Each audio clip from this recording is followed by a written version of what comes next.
இன்னும் மந்திரம், சாமி, சடங்கு, அதை பற்றி நான் தப்பாக பேசலை. நான் வந்து ஒரு தீவிர ராமர் பக்தர், உலகத்துக்கு தெரியும். அதனால் அவங்கள பற்றி தப்பாக பேசலை. அவங்க வந்து யாரையும் ஏமாற்றலை, எந்த சாமியாரும் யாரையும் ஏமாற்றலை.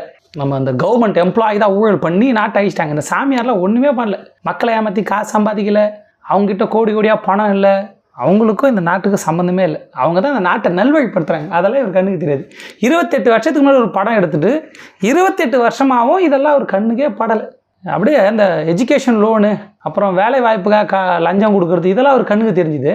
நீட்டு கண்ணுக்கு தெரில. இந்த படம் ஷூட் ஆரம்பிச்சது 2018-19 நினைக்கிறேன். அனிதா இறந்தது எப்போ? நீட்டு தெரியாதா? நீட்டை பற்றிலாம் பேச மாட்டிங்களா? ஏன்னா நீட்டு யார் கொண்டு வந்தா, யாருக்காக கொண்டு வந்தா, அதை எப்படி எங்கவா பேசுவார்? அதெல்லாம் பேச மாட்டார். வேறு எதாவது பேசுவார். எஜுகேஷன் லோனு, கடுப்பாக இருக்கும் படம் ஃபுல்லாக. படம் ஆரம்பத்துலேருந்து கடைசி வரைக்கும் ஏதாவது குறியீடு வச்சு